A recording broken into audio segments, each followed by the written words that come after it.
Hey, here we are. Day 3 of our 19 conversations. It's still just the two of us. Is there a song about that? Hopefully they get more interesting. Hopefully, yeah, there are. There's Hey 19 by Steely Dan as well. Yeah, I keep thinking that these are only going to get better as we secure people to join us. Maybe we never will. Yeah, maybe it's just a big ruse to get people to just keep tuning in. Yeah, I don't know. I mean, it could be a weird time of day or whatever, too. Oh, yeah, who knows? Well, I guess you could mention earlier we released a new video and did it premiere style, and it was the you have to remind me, the Roto Sound. What did we do? Sorry, Roto Machine. Roto Machine. Yeah. Yeah, the line. The Roto something. Line 6. I usually go like this, like here's the card, but we're not putting cards up on these broadcasts. Brody's in the house. There we go. Yeah, I owe him a phone call. He called me last night, and I didn't get to him, and he said something about training for a marathon. I thought I was dreaming, but he sounded all sweaty and out of breath. Could have just walked up the stairs. He needs to be on the show, not just in the chat room at some point. We need to have him join one of the conversations one of these days. I didn't hit him with that yet, but we should. I was going to call him today, but today I was putting up slat hook holders out in my friend's garage here today. It's pretty sad if I'm your handyman. Brian Landreth is here too. Right. And oh man, I don't know how to Z from I think you've been here before, right? From Brazil. I want to say Brazil. So we better say Tajima right today. If we say Tajima. Right. There we go. I know I've seen that name in one of our chats before. Right. That's awesome. I'm in the comments now, but. So what's up? I mean, there's not a whole lot up. We're still thinking about what these conversations look like and stuff. I did grab a pedal for like a pedal of the day kind of thing. Yeah, he's the Brazilian guy. Said it in the comment. So let's show that real quick. Let's start with the pedal of the day. We did some unboxings earlier this week. The new pedal that we're waiting on hasn't come yet. And there's another one we're waiting on that hasn't come, and I think that's not coming for a while. I think that still hold up in production in China or something. This right here is the DLS Effects, and you might remember them from the Leslie series. We did their Roto Spin. This is his tremolo pedal. Mm-hmm. And real quick, you got your rate and your depth. There's a volume A and a volume B, because on the back we have outputs, and you have a B out and an A out, so you can run this in stereo, and you can do some different things. And I'm not 100% sure we understand totally the volume A, volume B thing yet. But what this does have, there's two other things. There's a shape, so you're changing the shape of the wave, and there's a warmth button, a tube warmth knob, a normal or a tap tempo switch, and then we have the tap tempo here with a soft switch, and then an on and off. And fantastic, right, Pat? Yeah, it was the first tap tempo tremolo I've played, and Brody on this broadcast has the brother or sister to my tremodillo. We got him at the same time from Cesar Diaz, so he's very familiar with that sound, and we've gone on and on about that. But this one, when Jason and I play together at church, about 20 feet apart, he was so used to hearing the Diaz sound that he didn't really kind of click that I had switched out. So it's pretty impressive that it has that warmth. And I don't know if it's that tube warmth or there's some other things. That was a great pedal, and we didn't know much about it. I think we played at your house for like a minute. I took it out to put it on my board, didn't change a single setting, and it sounded great. Yeah, I mean, you were playing it, and I literally had the thought, because I do every time Pat kicks that Cesar Diaz tremolo dillo on, I think to myself, my gosh, that thing sounds wonderful. and immediately had that thought, and then a couple seconds later realized it was in time to what we were doing. Right. Right. Then I had the thought of that's not the tremolo. That's the tremolo by DSL Effects, and so that says a lot for this pedal because you have your gold standards in life, and to us the tremodilla is the gold standard for tremolo pedals, and yeah. From a tonal perspective, that is for sure. We should call the Diaz the band leader because since it doesn't have a tap tempo, you kick that thing on, and the band eventually settles into wherever your tremolo is. So, right. But they are great. Brody has one too. We both were fortunate enough to get them directly from Caesar. They're signed on the inside, and it is something that I will never willingly get rid of. Which is saying something because he knows darn well that they're selling for $500 and up on Reverb. Yeah, they are. So we've been asked, do we ever played a Tagima handcrafted in Brazil? No. And I think, what was the guitar that Greg had over at BCR, the green one that he brought out? Was that an actual Brazilian one? I feel like it was because he had the Tagima line with the 61 and the Strat style. And then there was that one. I'm pretty sure because there's not a medium line, is there? Is there a 3?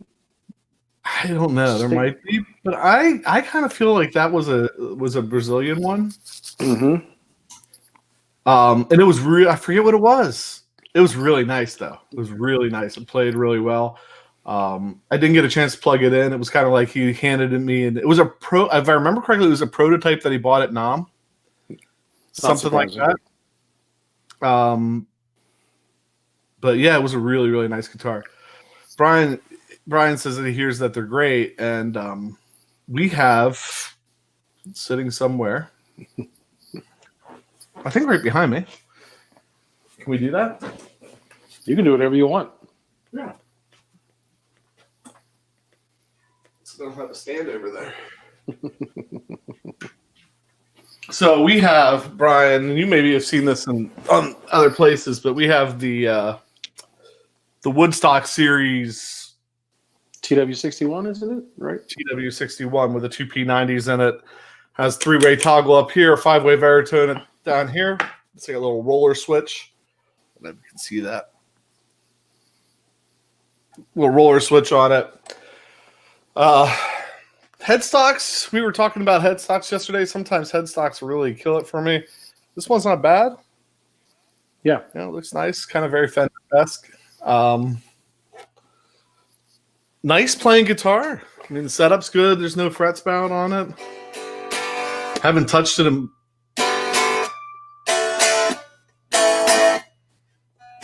Still pretty much in tune. Yeah. Whammy bar. Yeah, that guitar, yeah. You played it kind of right out of the box, and then Chris Delaporta had it and, did some minor tweaks to it. I think he did some stuff with the tremolo because it was very floating. I don't remember what all he did, but, I mean, it was a playable guitar right out of the box, which was our first foray into inexpensive guitars. Yeah, and well, I don't know if I want because it has that trying to set it up with this cut down here at one stop. Right? Yeah, right. Looks like you're gonna have to hold it the whole show. Yeah, that guitar is part of our most watched video, right? And we always joke: is it because of our friend Esti, or is it because of Tajima? And being that we have one of our Brazilian brethren on here, I'm gonna go with it was the guitar because you posted about that guitar, the other Tajima, and yeah. Still the most watched video, gets watched every day. Makes us huge in Brazil. Right. He's right. This is a Chinese one. Yeah. But I kind of go with it. The Chinese ones are this good. Right. The quality control is that good because we got in one of those Firefly guitars and they're $139 on Amazon. This is typically like $220, $230, I think. Maybe a little bit more you'll find them for. Although we did see a used one exactly like this, different color, hanging in a local store for $500. It was Sunburst. That's why. I don't know. Yeah, it was crazy, right? Right. Nobody understands that, but There's none of the paint drips on it, none of the finish flaws. I'm a big fan. So no, we have not owned a Brazilian one, but it is something I've looked into a little bit to see if we could get one in for at least to do a review on, if not to have, because I think I even reached out to Dagima and asked them if we could work with them somehow, and they never responded. So I guess they don't need our rinky-dink little channel, but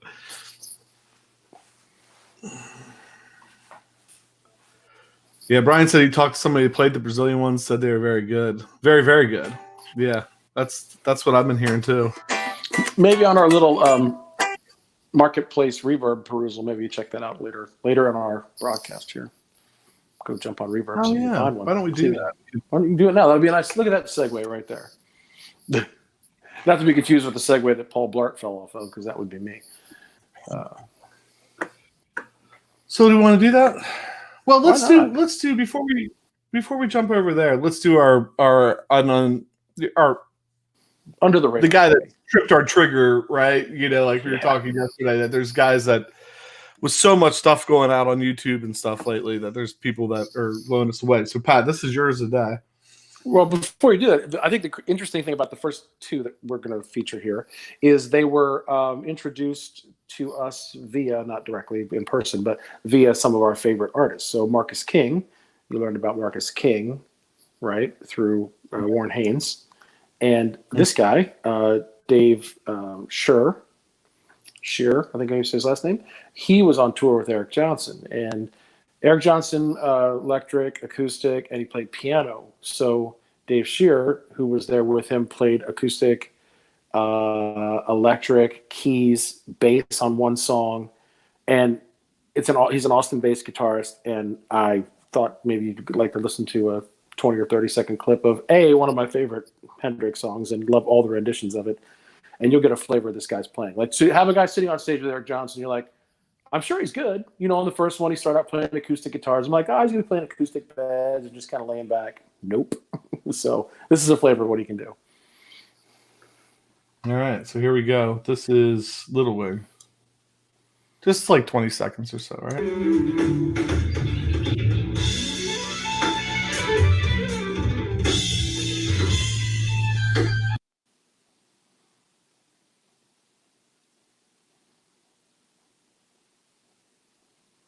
Lost it.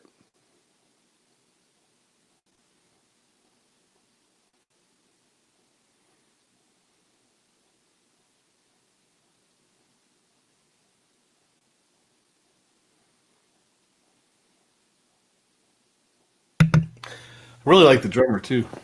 I lost the audio after the first blazing lick there, so I'm not sure everybody else did.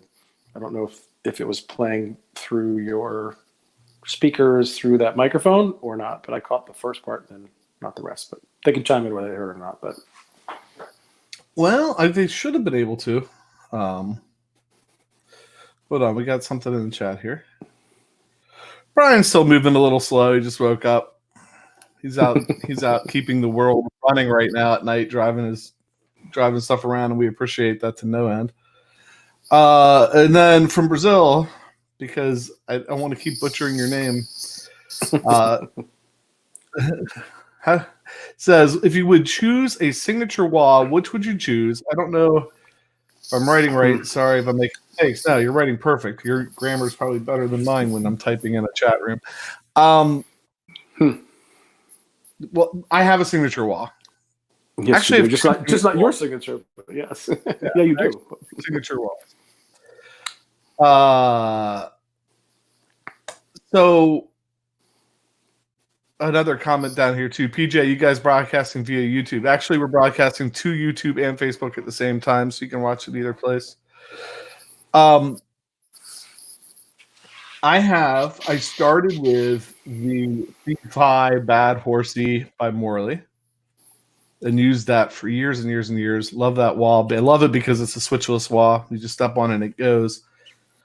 But it does have a certain amount of it affects you put it in the front of your chain. You get a certain amount of signal loss, if you would. And it can be noisy if you have a lot of pedals running. So then I went to the Warren Haynes signature wah by G Labs, and we did an episode on that. One of the very early episodes, I think. Right. We did on that one. It's a switchless wah, which I had never played one before. That was magical. Right, and it's a little different the way it works. You step on it, it turns on. The Morley turns on when you press it down because of an optical thing. Mm-hmm. This one's a pressure thing. So when you put so the Morley has a spring that brings it back up to the top when you take your foot off, which I kind of miss and like. On this one, you just put your foot on it and it turns on when you push back. So Jeff says you lost the audio on Facebook. Try reloading your page, Jeff. Yeah, like I said, I just lost the audio during that video clip. That was it. So I don't know. I'm good now, at least between the two of us. I wonder if you lost. You know how these they're so good at picking up when you're playing stuff that's not yours. I wonder if they lost the audio because I don't know. I mean, that's why I picked that section. For one, he was kind of blazing through that, and I felt like it didn't have like the signature sounds of Little Wing per se. Right. So is the audio back on Facebook? Maybe because you said the word Little Wing. I don't know. What if this was a bird watching club and we said, I really like birds with little wings? What would happen? Black us out. Oh, good. Now it was the clip. Yeah, that's weird. I wonder why they would have lost. Did you mute your desk mic though? Like when you first started playing it? I did, but it should, unless I didn't set it up. All right, let's do it again. Let's see if we can get Let's try it again because I mean, just selfishly, it's worth a second listen. All right, here we go. Well, I'm going to do this. I'm going to close that page. Okay.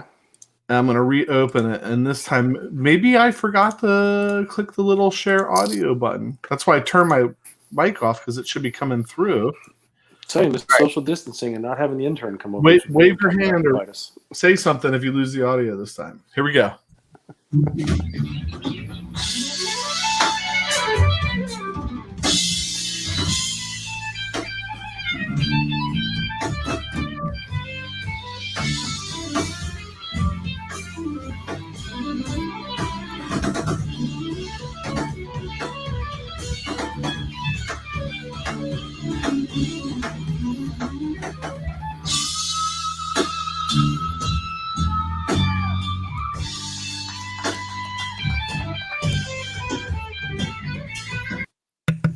There you go.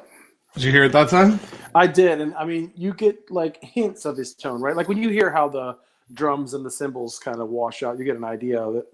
So go listen to that directly on YouTube. I mean, the guy, like, not only with Eric Johnson-esque licks, but cops some of his tone, even on the clean sound, which honestly, it's going crazy to say this. I think Eric Johnson's clean sound is almost more brilliant than his overdriven sound. But anyway, that's Dave Shearer. We kind of went backwards there, but yeah, he was fantastic. And Eric Johnson was very liberal in having Dave Shearer rip off some solos while he was like playing piano. That's cool. So anyway, yeah, we're back to the wall. Played with an older guy a couple weeks ago that was just ripping out fast, unbelievable solos, simply next level. His name is Jerry McCoy. Turns out he played bass with the Allman Brothers at one time. He's so good, I wanted to hate him, but he's so nice, I have to like him. You know, I mean, that's what we Pat and I talk about that all the time. Like, if you're really, really good, like, why do you got to be a jerk? Right. And so it's nice to hear there's people out there like that. Yeah, it's always, people are like, you want to meet your heroes, you want to meet your idols, your influences, but sometimes you don't. And so far, for the handful of ones that I've met, I've been pretty fortunate that I didn't walk away going, I don't really need to listen to you anymore. Right, but, right. I had that happen once. Right, yeah. I mean, I've had it happen several times, but there was a guy I talked to specifically one time that I left his gig. I was standing there with money in my hand to buy 2 of his CDs, and after talking with him, I did not buy the CDs and went home. Doesn't pay to be a jerk. The wait staff got a good tip on your meal that night. Had a little extra cash. So we were talking about WAs, right? So probably like a lot of people, I just started in on just your basic, Crybaby. Just a pedestrian one, and then through interactions at Triple R Guitar, were a place where we first met Chris, worked for our friend Randall. I ended up getting a Buddha wah, and I still have that one. I really like that one, and I was trying to think of who it was. Like, I might have been Brian Wampler. Might have actually been involved in the design of that circuit in that wah. Watching another Wampler video, somebody was involved in building Buddha. Yeah, I think it was Brian. Talk about that. It might have had to be Brian Wampler then, I think, because I don't think it would have been Rick Matthews or Drew. So your old youth pastor loves you, and he's out. Oh, okay, nice. I chimed in. He was he's the guy that I started. Was it Jeff Ling? Is that what I wasn't looking at the name? Yeah. Oh my gosh, what a great guy. He's the reason I play guitar, pretty much. Like, because he encouraged me to play. He was the worship leader and youth pastor. And because of him and his really good friend, Patrick Callahan, is the reason that I play guitar, and another priest in our church. But yeah, I chimed in one of his live streams last night because he was kind of encouraging people and playing some songs and doing some things. So anyway, glad they popped in. Very cool. So yeah, so the Buddha wah is the one. And I think it was Wampler, I think. Somehow got to talking about that. But yeah, the touchless or the switchless was really interesting though, because you always have that first motion of like stepping forward on it, and depending on I had a pedal board that it was like a 2-layer thing, and sometimes that top layer wanted to move a little bit, so I'd have to like really get assertive on clicking that wah on. But yeah, go watch the one with that G Labs one. That was fun, if nothing else. It's fun because I love the Morley, because you step on it, it comes on when you start going forward. And so you can use it not just for the chunka wacka stuff, right? Like I love, like, if you're building like you're building up to a big chorus, or you're in a big chorus, or you're coming out of a low part into a big part, to take that wah and just start clicking it on and riding it up, and then taking your foot off. Like, right. You can use it for parts. I used to, when we play Shaky Ground by Delbert McClinton, used to cop like a horn line after the hits, and use the wah pedal to do that. And it just is like, you can do that like a quick line, like, like a 4-note line. You can hit the wah pedal on for those 4 notes and step off. Never could do that if you had to step on it, click the button, and it wouldn't work. So I love this switchless wah thing, but I can't find. Morley has a new series out that apparently has a built-in buffer in it, and I'm wondering if that would be quieter, and I'd really like to try one out. Well, and that G Labs had a other switch where you could use it more like a traditional wah, right? So if you wanted that cocked wah sound, you could, change the switch and do it. Right. And the new Morley, not only does it have, they have several models out now. I guess they're new. I mean, maybe a year old. They have what they call their 2020 buffer in it. It's their 2020 series, and they have like a buffer in it. But one of them has like a button for the cocked wah, so it's still the switchless wah, but then you can hit a button on the one side. Okay. And it turns it in. And I think it might even have like a knob that you dial where you want the cock wah to be. So it's just a matter of hitting that button. Nice. And then the other side has a whoa button, which changes, it changes like from the wah to a whoa. It just looks really interesting. I mean, I'd like to try one out. Maybe we could have a signature ooh-ah pedal.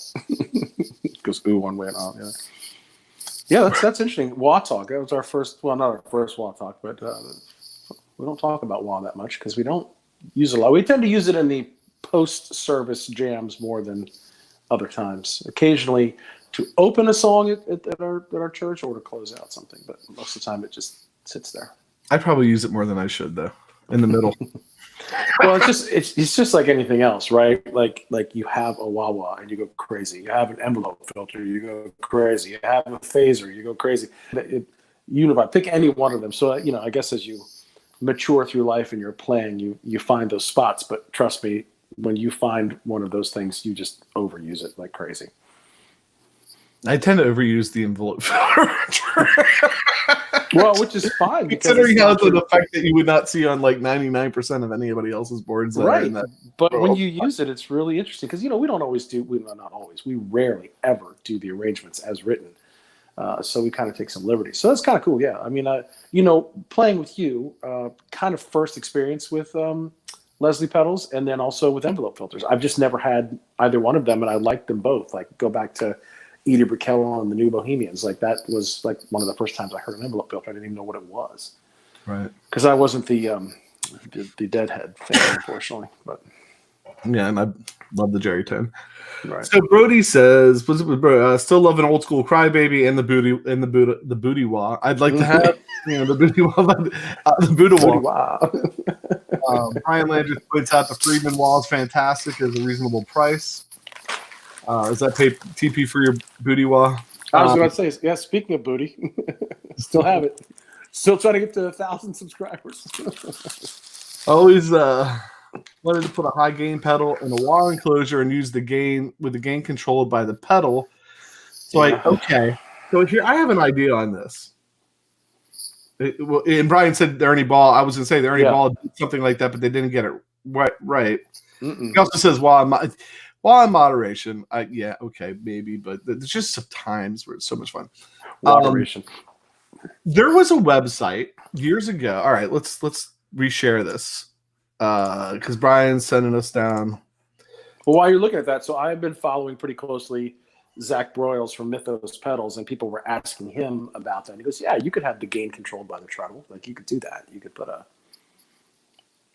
drive in a wah enclosure." So we'll know how long people have been looking at pedals if they know this site. So years ago, this was like the big. Like if you wanted to find out about new pedals and stuff, you went to musictoys.com. And it's still there, but they had a pedal and I have not been able to find it. And I thought it was called TIP. When I searched that, I don't see it here. I don't see it anywhere. Although this is the wah pedal. This is the wah pedal that I would really like to try. The Wacko Wah by Jam Pedals, I think would be, that's the one I really would like. Gets a lot of high praise. You can see why I haven't tried it yet. It was called the Third Hand. So Brian, this pedal, if you can find it somewhere, and I've heard recently they still make them, but I even looked for it one night.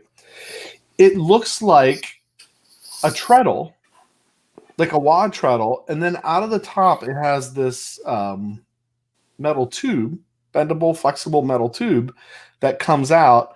You screw the knob off of a pedal and you put this thing onto the knob, and then the treadle controls the knob. Does that make sense? You might have to draw that in a napkin. My brain just went, what? So picture your wah pedal picture this treadle sitting next to your board. And there's just this like kind of metal tube, flexible metal tube that comes out and screws down onto the knob of the other pedal. And then as you move the treadle, it spins the knob. So it almost makes it a little bit like an expression pedal, sort of, kind of.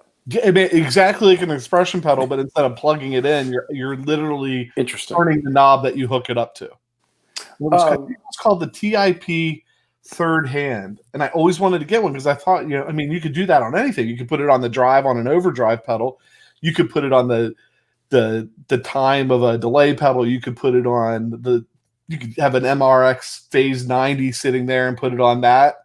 Like anything you can think of, you could hook this up to and control that parameter. And I can't believe it's not still around, but I heard somebody say it was. So going back back to the wahs, doesn't G-Lab make like a pad that you can put a traditional wah on that changes it into something? Am I making that right? up? Yeah, they make a pad that sits on the ground. Yeah. Right, and it has like basically an effects loop. You set the wah pedal on top of the pad. You plug the pad into the wah pedal, and then you run through the pad from your guitar to your next thing in the line.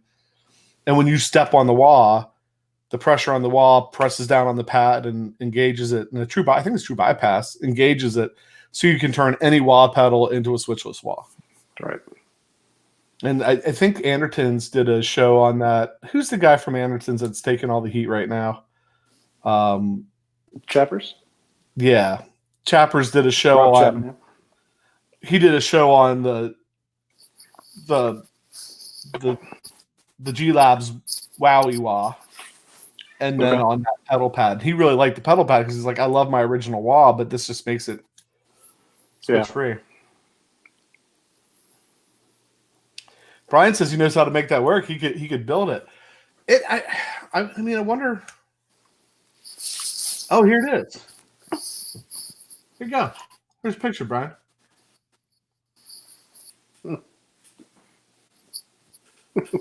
So you got your little tube going over whatever.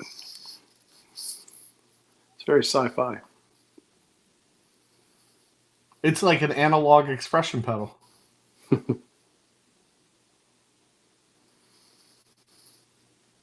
wonder if anybody still has them. I wonder if they're out there.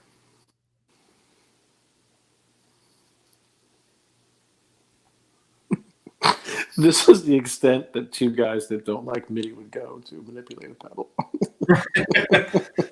I don't like MIDI, but I got 5 third hands on my board. I have to up every gig.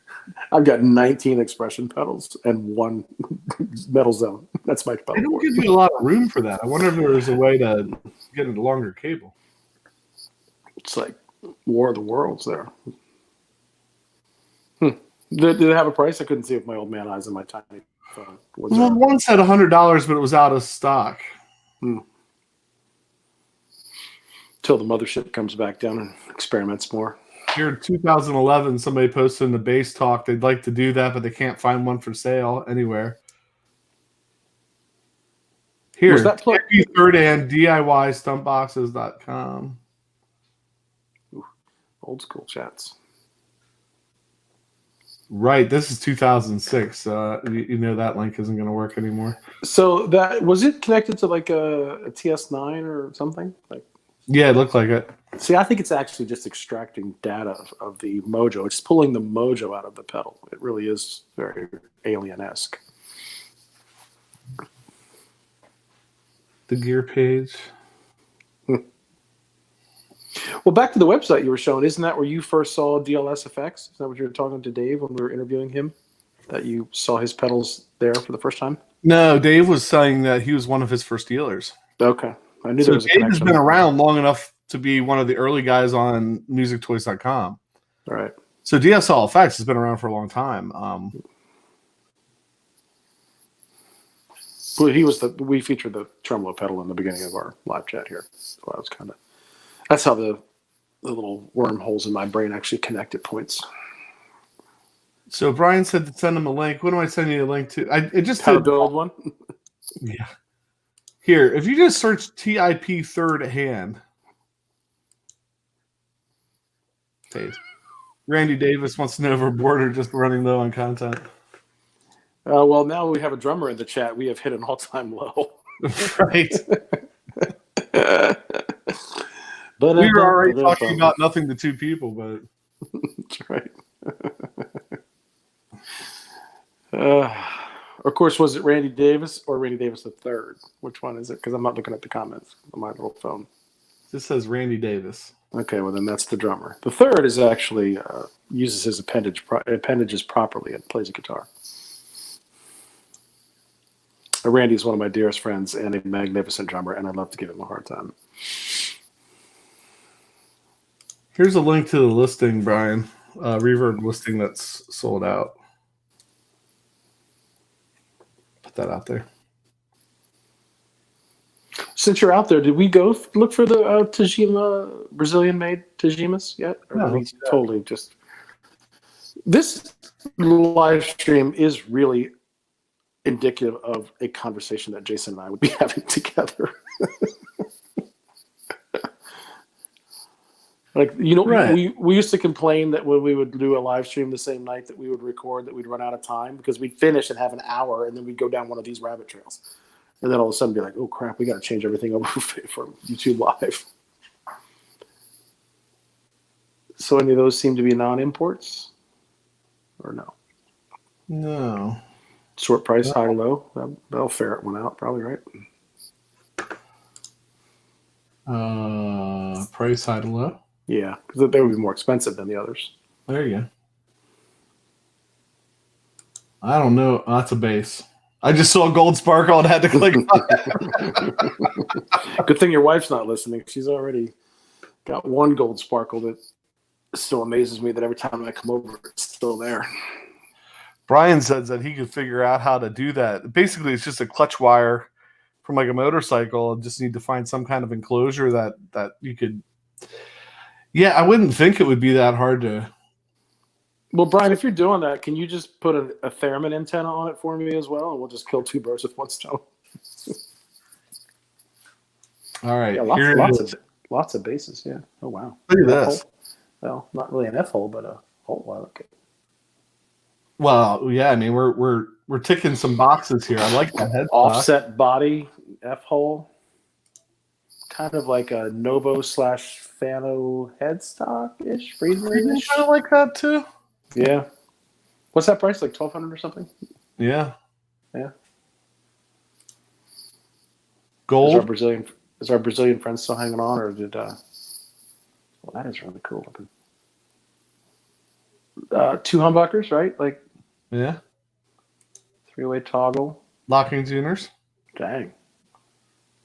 Not sure about the barcode on the headstock.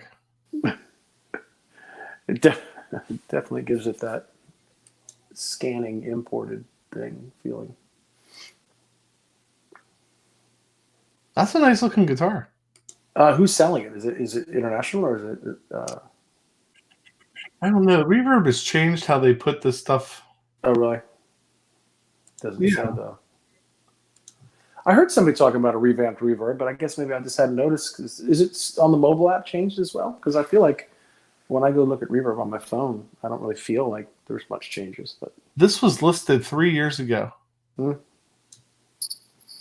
Offer him $100. That's right. It's like watching the Trogley show, right? Let's watch some live offers go down. I'll give you $100. Oh, shipped from Musical Instruments in Orlando, Florida. Okay. $100. How much for your weight? The girls. I want to buy the girls. Was that Blues Brothers? I think so, yeah. How much for the leather chair? Yeah, I got some nice looking guitars, man. Yeah. I'm not a big fan of blue guitars, but that blue sparkle, you know. If it's sparkle in it, I'm with it. If you carve an F hole into any guitar, I'm like, yeah, I like that. Blue shiny lights, sunburst, and F holes. What? Randy said to get some glasses because you're older than your hairstyle would suggest.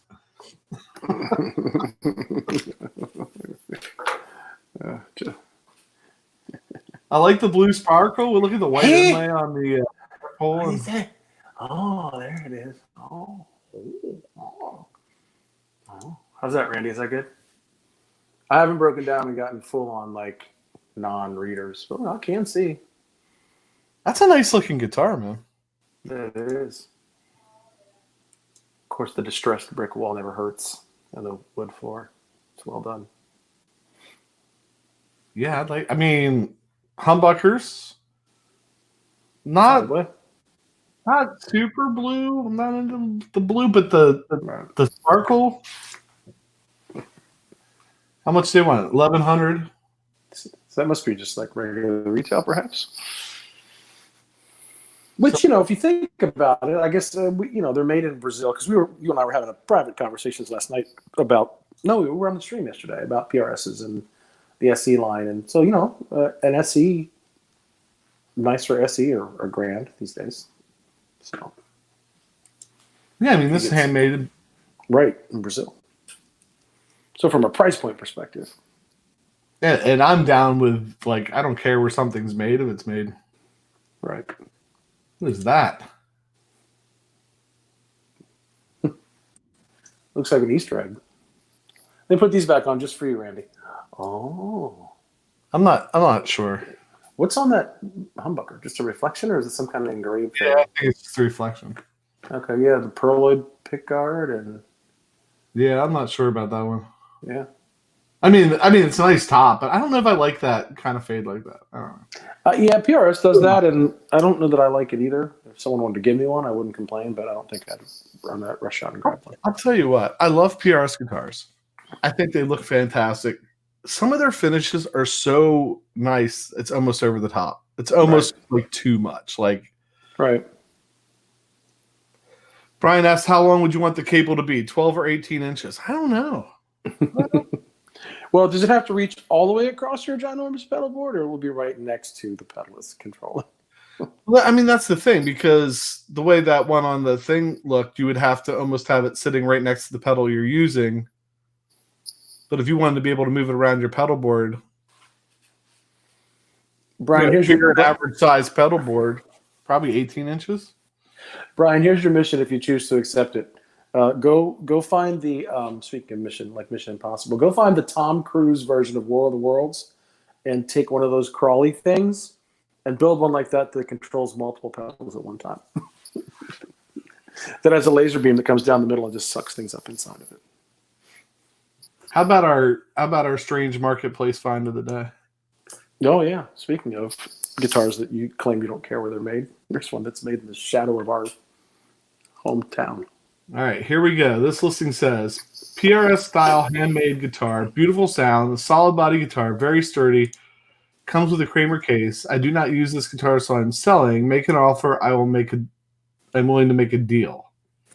And so you see that headstock and it's screaming PRS. I'm not sure if you had me at sturdy or. Yeah, From the back, I'm thinking PRS. Yeah, that upper bout looks a little bit bigger than a PRS, perhaps. Or I guess that's the strap hanging on there. Maybe a little longer than even the this cover, even the cover in the back. Yeah. Well, it should be like some employee guitar or something. It's kind of like zebra pickups ish. So that would probably not be found. Zebra pickups. I'm thinking the bridge looks a little wonky too, doesn't it? It looks a little close. A little close and a little too angled, maybe? There's a lot of back end back too. Yeah, see, don't you think that horn is a little bit more exaggerated than a PRS? The top horn. It looks a little bigger here. Yeah. I guess you can't see my mouse. Oh, well, you probably can't see my mouse. Well, I can't even put my glasses on. Are those locking tuners? You're asking me. Here, let me take my two fingers and make the picture bigger. Oh, wait, it doesn't work that way. Yeah, I can't tell if they're locking tuners or not. Oh, I touched my screen. Hold on a second. It's not a bad looking guitar. Brian says, wait, a speedometer cable. Oh, yeah, I got this figured out. I'm not surprised. I don't think there's anything Brian can't do. I guess he said that before the. Yeah, he's gone. He's out in the garage taking the speedometer cable. My wife's not going anywhere for a couple of days. I only go out in the garage because we have a refrigerator full of other drinks out there. I don't really go out there and do anything important. Yeah, that was interesting. And I don't mean to knock somebody who built something, because you're never going to see a guitar I built, because I'm not going to build one. But it's always interesting to see. Like, it goes back to that conversation of, like, you want things that look familiar, but yet things can be different. But just like you said, the placement of the bridge, the angle of the bridge, certain things just kind of put you off, like, right away. That there might not be anything wrong with it. The intonation might be great. The scale might be right. But it just... I mean, it sounds... Right. Well, he started Brian crying. said he wants a Telly with a roasted neck and body and no finish and anti-PRS. Remember that Telly we played at Chris's that had the Brazilian rosewood neck that on was it? That was honestly the first rosewood neck I'd ever played on anything, and it was magical. Not the fretboard, the whole neck. Right. Yeah, right. And it was fast. Like, I had to get used to that. It's almost like the Alsip guitars with the 14-inch radius, like how fast that felt. The back of that rosewood neck was... I still couldn't play fast, but it felt fast. It's something I'd like to keep my eye out for. There was a Strat a while back ago that was up that had one of those, and I thought, if you played one of those, Brian, the whole neck being the Brazilian rosewood, that's an interesting... I think I'd like that better than the roasted. Use a rosewood neck on a Stratty bill. Yeah, that's interesting. I mean, I like it. All right, I don't see anything else there worth clicking on. Oh, wait, here's another custom. So this is a one-piece maple burl body with epoxy covering on the top corner. It has a classic meets modern look, feel and sound, custom red fade with a switch for the epoxy to light up. The bridge pickup is a Seymour Duncan JB, and the neck is a Pearly Gates. Both have amazing sound. Sounds just as awesome as it looks, and it looks better in person. So here's the headstock. Kind of looks like a Brian Moore. Here's the body. All right, back on with the glasses. Here we go. Ooh, that is a big upper back. Looks like I got a fat lip. Well, and so there's a switch here that light. This is epoxy in here, and it lights up when you put the switch on.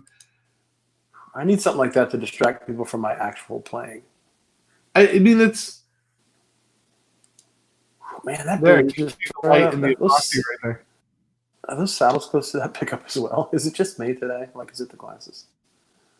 No, they're touching the pickup almost. Right. Interesting.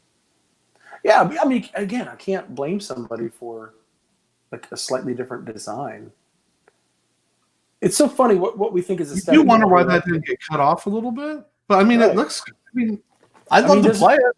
Does it eliminate? I don't play on the upper register nearly as much as I should, but wouldn't that kind of prohibit you from getting there? Because I mean, it looks like the neck is joining right here at the. Could we call it a single uncut? Or that we call it that? Again, not trying to be overtly critical of other people's work. It's just when something like that, it just jumps out at you. This is probably the switch to turn that on. I'd like to see it in person because I think maybe in person you would get a different feel from it. But in the picture here, it really does look like that is a huge growth. Well, I like the neck. The neck was pretty cool. Oh wow! I like the wood. It said one-piece maple, right? Yeah. Maple burl body. So like the wood grain's pretty cool. Yeah. Wow. And then you can see the epoxy, I guess. That's pulling in. So they left that like live edge on the wood and then rounded it off with epoxy. It's kind of like those tables at the square beam. Right. I don't know. Even the switch plate, the cover was pretty cool too.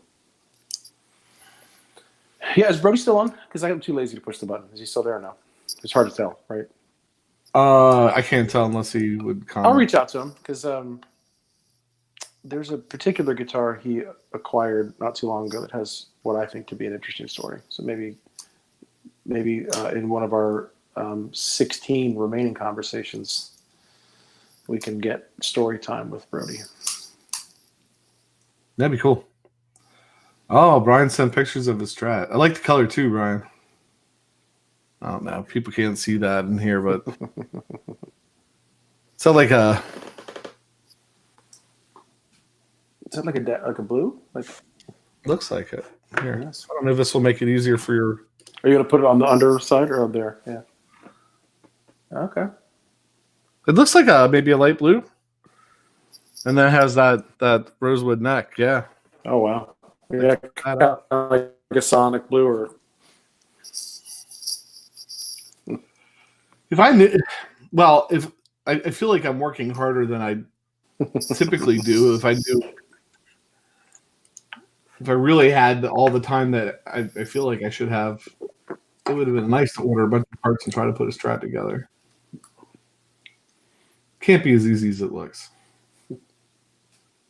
It's probably like really easy until you get to like the setup. I would think, right? Yeah, the things that matter. I got the neck on, I got the strings on, and the tuners on. Everything. Looks like a horse that's about to go to the glue factory, but we did it. All right. We didn't scallop the frets, we scalloped the whole neck. When people talk about neck shape like a V or a U, this literally would be a U-shaped neck, not just a curve. Right. So tomorrow is Thursday. If you want to, if we go at 4:30, I think we have a giant pickup from like 6 to 7, somewhere in there. So we'd have time. If you want to get a hold of Brody and see if he wants to do tomorrow, if he can't do tomorrow, maybe we ask Crystal Porter or somebody. Yeah, right. Yeah. Nice. Okay. Brody says he's in. Oh, good. All right, sweet. I'll tell him I'll call him later tonight. I'll Don't you call you later tonight. I just told you so. I did. What? Is he on here? Is he, Brody? Brody, can you hear me? Brody. All right. So, Brian, are you able to chat on your phone? Or yeah, Brian, are you able to chat on your phone? You want me to ask him? Why don't you ask Brian if he can? Hey, Brian, Jason wants to know if you can chat on your phone. I know So, he says he's done several guitars. It's more involved than we think, but not very. No, I no. I'm pretty mechanical, and I could do stuff, but when it comes to the hard part, the setup to make sure that the strings are on right and stuff, I think I would probably have a problem. Although I'm just too afraid to try on my own guitars, so Brian's not sure. I'm not sure if I should say this on a live stream, but I was having conversations with our manufacturing friends from down here in Georgia, and we're talking about maybe actually doing like a guitar building camp or clinic or like a one-day kind of thing that maybe we could engage in if they get to that. That'd be cool. Of course, it's probably several months away. Right, for a number of reasons. Yeah, that's right. Brian, we might have to try that. We have to try to see if you can do it. You should be able to do it on your phone. PJ's on his phone right now. We could get Landreth in here with us. I don't know. So maybe I'll reach. Trying to think. Tomorrow's kind of.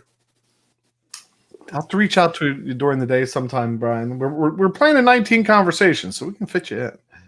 That's right. That's right. That'd be great to have your chances.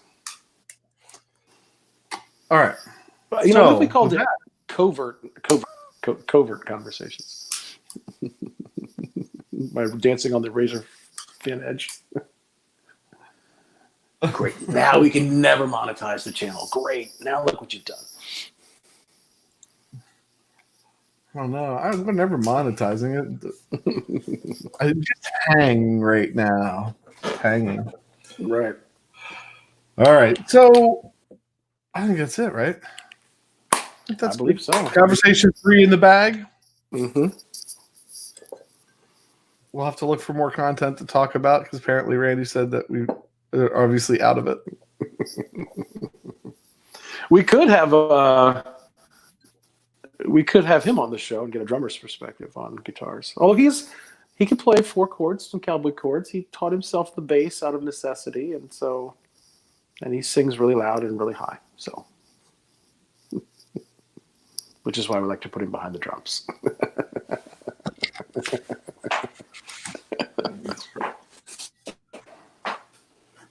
All right. Cool. Well, I'll talk to you about it later tonight. We can figure out what I need to do to get to work. Cool. Nice. Brody said this. Randy, I think Randy was on here, Brody. I don't think he's on here anymore. We started talking about guitars, and none of it made sense. If you leave, we talk smack on you. That's right. I say some pretty outlandish things to his face. Imagine what I say behind his back. All right. Cool. Let's wrap it All right. up. Yeah, let's do it. Yeah. Tomorrow at 4:30. Another conversation. Maybe with Brody. Maybe. All right. Give him a break. Give him a break from that homeschooling thing that's going on over his house right now. I saw a picture of his wife's schedule for the kids. I'm like, oh my gosh, I couldn't even follow that schedule, except for the part that said free time. But there was a lot of the free time that didn't involve screens. I'm out. I'm out. Speaking of out, I am PJ on behalf of the Beard, reminding you, no matter what you hear, you never have too much gear. Wash your hands. Later.